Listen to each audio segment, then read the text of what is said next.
Hey, beautiful people. Ready for some fun English? I am Jack. And I am Emma. So glad you are here with us today. Emma, I need to ask you something right away. Do you listen to music in English? All the time, every day. Why? Because I was thinking about this on the way here. I listen to music in English constantly, and I wonder, does it actually help? Like, is my English better because of all those songs? Oh, that is actually a really interesting question. And I think the answer is, it depends. It depends on what? On how you listen. Because there is a big difference between having music on in the background while you do something else and actually sitting with a song and paying attention to every word. Right, because I do both. Sometimes music is just there, in the background. I'm not really listening, I'm just enjoying the sound. And that is nice, but it probably does not help your English much. And sometimes I really listen. I notice a phrase. I think, wait, what did they just say? And I go back and listen again. And that second kind, that's where the real learning happens. So today's topic, can music really help you learn English? And how do you use it so it actually works? Because I think a lot of people use music as a study tool, but maybe not in the most effective way. And we've both tried it with different results. Very different results. Okay, tell me first, what is your experience with learning through music? Well, listeners might remember from a previous episode, I once tried to learn Spanish using only music. No classes, no books, just songs. The 2-month Spanish music experiment. 2 months, every day. And at the end, I knew the words to 3 songs and basically nothing else useful. Nothing else at all? I could talk about the sea and heartbreak and a mysterious bird, which are not the most practical topics. Not exactly what you need at a restaurant or a hotel. Not at all. So music alone, without any other study, did not work for me, at least not as a complete method. But as part of learning, combined with other things? That's a different story, and I think that's where it actually gets interesting. Okay, so let me tell you about my experience, because mine is a little different from yours. Tell me. So, I was maybe 6 months into learning English, and I was really struggling with one thing: natural rhythm, the way sentences flow, the way words connect.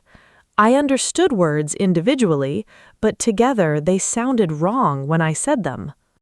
Like you were reading a sentence word by word instead of saying it naturally. Exactly, like a robot, word by word. And it sounded so unnatural. And music helped with that?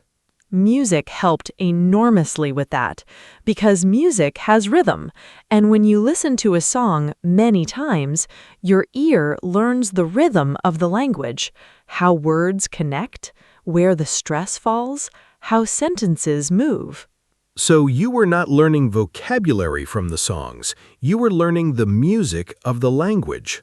The music of the language, yes, I love that. And that is something that is very hard to learn from a textbook. A textbook can tell you where the stress goes, but a song makes you feel it.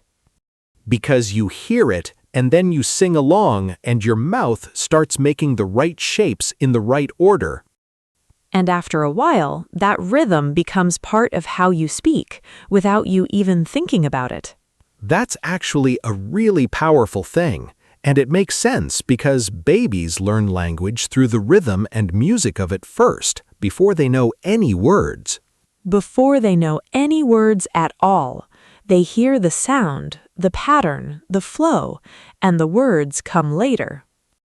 So music is bringing us back to something very natural about how we learn language. Something our brains already know how to do. Okay, but let's talk about lyrics, because that's the other big way people try to learn from music. Oh yes, the lyrics approach. So the idea is you listen to a song, you look up the lyrics, which is just the written words of the song, and you read along while you listen. And you learn new vocabulary, new phrases, new expressions. Does that work? It can work really well, but, and this is important, it depends completely on the song. What do you mean? So, some songs use very natural, everyday English, simple sentences, real expressions that people actually use in conversation, and those songs are perfect for learning. And other songs use very poetic language, unusual words, metaphors, things that sound beautiful but nobody ever says in real life. And if you learn English from those songs, you end up with a very strange vocabulary. Like knowing the word melancholy but not knowing how to order a coffee. Exactly like that, which we talked about in a previous episode, collecting beautiful words that you never actually use. So the type of song matters a lot. A lot. Pop songs, folk songs, country songs, these often use more everyday language, more natural expressions, more useful phrases.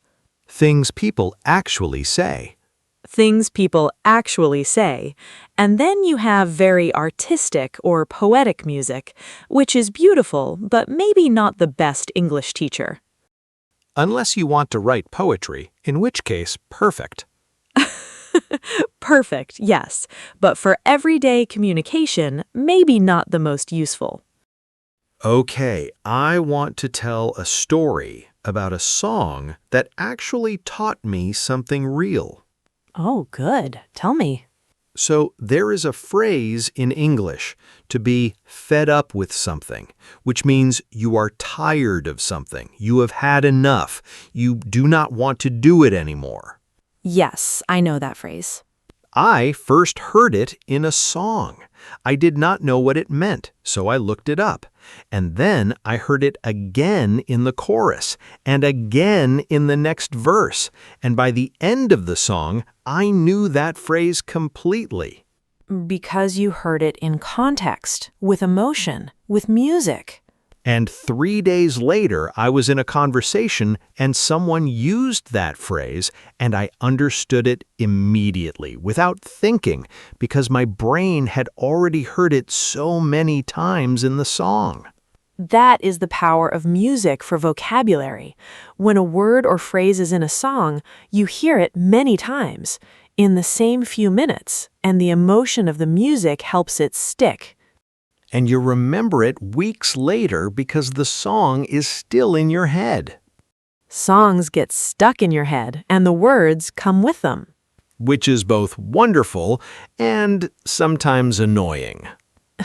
When you cannot stop singing a song at 3 in the morning, yes, a little annoying. But your vocabulary is growing, so it's worth it. Worth it, yes. Listeners, quick pause here. If you're enjoying this episode, please share it with a friend who loves music and is learning English. This one might be very useful for them. And subscribe if you haven't yet. It really means a lot. Okay, I want to talk about something that I think people do not consider enough: singing. Singing along to songs? Yes, because there's a big difference between listening to a song and singing along to a song. What's the difference for learning? When you just listen, your ears are working, but when you sing along, your mouth is working too, and your brain has to find the words fast enough to keep up with the music. So you're practicing speaking speed and pronunciation and rhythm all at the same time. All at the same time, and it feels like fun, not like a pronunciation exercise. Which means you do it more And more, because it's enjoyable. And every time you sing along, you're practicing without it feeling like practice. I do this. I sing in the car, very badly, but I sing. How badly? Emma, my neighbors have asked me to keep my windows closed. That is very bad. It is very bad. But my English rhythm is excellent. A fair trade.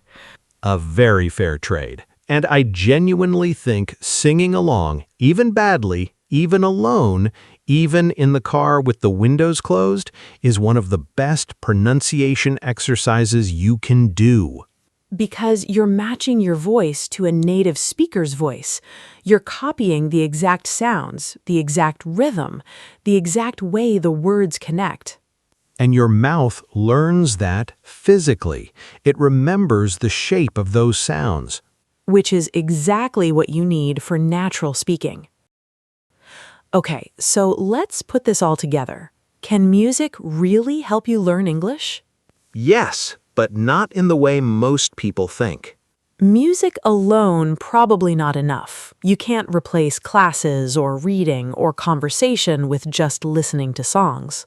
But music as part of your learning, very powerful, especially for three things. First, rhythm and flow. Listening to songs trains your ear for how English moves, how words connect, where the stress goes. Second, vocabulary and phrases. If you read the lyrics and pay attention, you can pick up real, useful expressions, especially from songs that use everyday language. Third, pronunciation. Singing along copies the sounds of a native speaker directly. Your mouth learns by doing. And all of this feels like fun, not like studying. Which means you do it more, and doing it more means improving more. And that's really the best thing about music as a learning tool. It doesn't feel like a tool. It feels like enjoyment. And enjoyment is what keeps you going. We talked about this in our last episode. Engagement is everything. Music is one of the most engaging things there is. For almost everyone. Almost everyone has a song they love, and that song can be a teacher. A very enjoyable teacher who never gives you homework. The best kind of teacher. Okay, bonus tip. Emma, go ahead. Yes, so listeners, here's one simple thing you can do today. Find a song you love in English. Any song. Something you already enjoy listening to. And look up the lyrics, the words of the song written out. Read through them once. Notice any words or phrases you don't know. Look them up. And then listen to the song again with the lyrics in front of you. Read along as you listen. And then sing along, even quietly, even just mouthing the words. Let your voice follow the singer. Do this with one song, just one, and notice how much you pick up from those few minutes. One song, read the lyrics, listen along, sing along. That's it. Simple and actually really enjoyable. Music is already part of your life. Now let it be part of your English, too. And listeners, don't forget our word from today. Lyrics. The words of a song are called lyrics. Find the lyrics of your favorite English song. Read them. Learn from them. Your playlist is waiting to teach you something. Let it. All right, one question before we go. What's your favorite song in English right now? Write it in the comments. We want to know what you're listening to. And if this episode was useful, please like it, share it, and subscribe. It really helps us keep going. Take care, everybody. See you in the next episode. Bye. Go put on your favorite song and really listen this time.